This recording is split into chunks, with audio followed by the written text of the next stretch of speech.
ॐ श्री परमात्मने नमः। अथ नवमोऽध्यायः। राजविद्या राजगुह्ययोगः। श्रीभगवानुवाच इदं तु ते गुह्यतमं प्रवक्ष्याम्यनसूयवे ज्ञानौ विज्ञानसहितं यज्ञात्वा मोक्ष्यसे शुभात्। राजविद्या राजगुह्यं पवित्रमिदमुत्तमम् प्रत्यक्षावगमन् धर्म्यं ससुखं कर्तुमव्ययम्।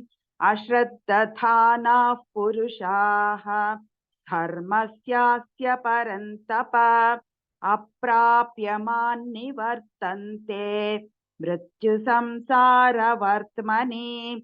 मया ततमिदं सर्वं जगदव्यक्तमूर्तिना मत्स्थानि सर्वभूतानि न चाहन्तेष्वस्थितः न च मत्स्थानि भूतानि पश्य मे योगमैश्वरम्।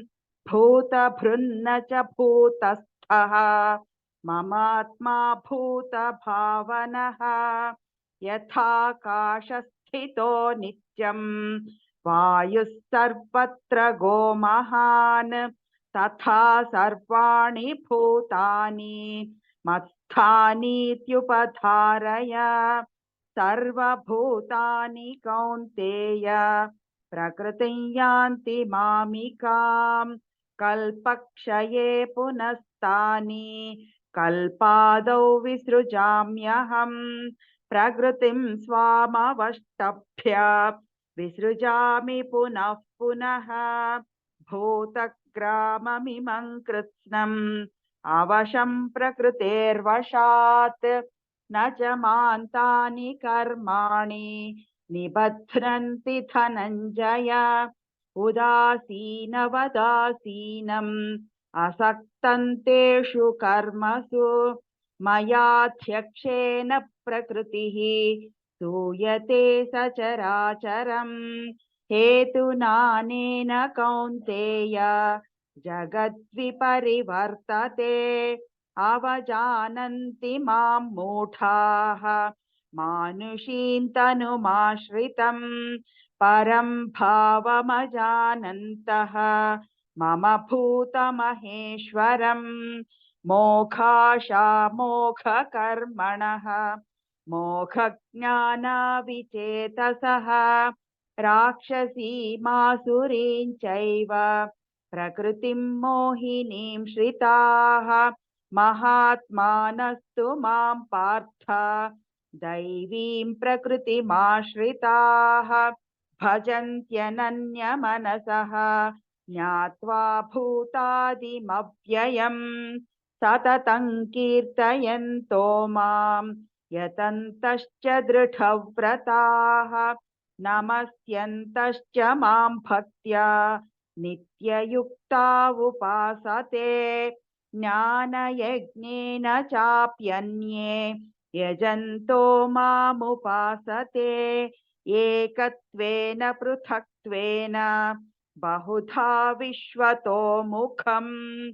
अहं क्रतुरहंयज्ञः स्वथाहमहमौषधम् मन्त्रोऽहमहमेवाज्यम् अहमग्निरहं हुतम् पिताहमस्य जगतः माता धाता पितामहः वेद्यं पवित्रमोङ्कारः ऋक्सामयजुरेव च गतिर्भर्ता प्रभुः साक्षी निवासः शरणं सुहृत् प्रभवः प्रलयस्थानं निधानं बीजमव्ययम्।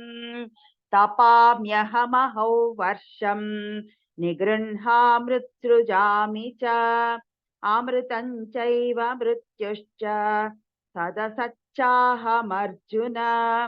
त्रैविद्या मां सोमपाः पूतपापाः यज्ञैरिष्ट्वा स्वर्गतिं प्रार्थयन्ते ते पुण्यमासाद्य सुरेन्द्रलोकम् अश्नन्ति दिव्यान् दिवि देव भोगान् ते तं भुक्त्वा स्वर्गलोकविशालम् क्षीणे पुण्ये मर्त्यलोकौ विशन्ति एवं त्रयी धर्ममनुप्रपन्नाः गतागतं कामकामा लभन्ते अनन्याश्चिन्तयन्तो माम् ये जनाः पर्युपासते तेषां नित्याभियुक्तानां योगक्षेमं वहाम्यहम् येऽप्यन्यदेवता भक्ताः यजन्ते श्रद्धयान्विताः तेऽपि मामेव कौन्तेय यजन्त्यविधिपूर्वकम् अहं हि सर्वयज्ञानां भोक्ता च प्रभुरेव च न तु मामभिजानन्ति तत्त्वेनातश्च्यवन्ति ते यान्ति देवव्रता देवान् पितॄन् यान्ति पितृव्रताः भूतानि यान्ति भूतेज्याः यान्ति मद्याजिनोऽपि माम् पत्रं पुष्पं फलं तोयं यो मे भक्त्या प्रयच्छति तदहं भक्तुपहृतम् अश्नामि प्रयतात्मनः यत्करोषि यदश्नासि यज्जुहोषि ददासि यत्तपस्यसि कौन्तेय तत्कुरुष्व मदर्पणम् शुभाशुभफलैरेवम्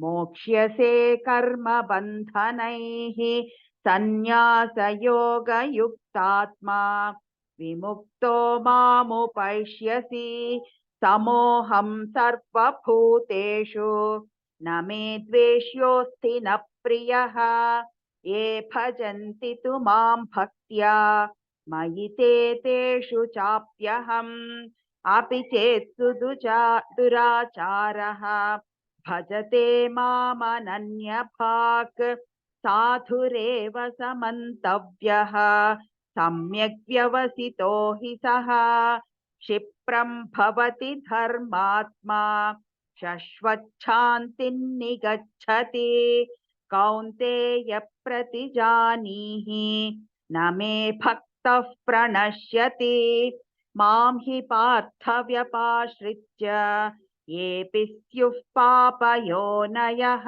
स्त्रियो वैश्यास्तथा शूद्राः तेऽपि यान्ति परां गतिम् किं पुनर्ब्राह्मणाः पुण्याः भक्ता राजर्षयस्तथा अनित्यमसुखल्लोकम् इमं प्राप्य भजस्व माम् मन्मना भव मद्भक्तः मद्याजी मान्नमस्कुरु मामे वैष्यसि युक्त्वैवम् आत्मानं मत्परायणः ॐ तत्सदिति श्रीमद्भगवद्गीतासु उपनिषत्सु ब्रह्मविद्यायां योगशास्त्रे श्रीकृष्णार्जुनसंवादे राजविद्या राजगुह्ययोगो नाम नवमोऽध्यायः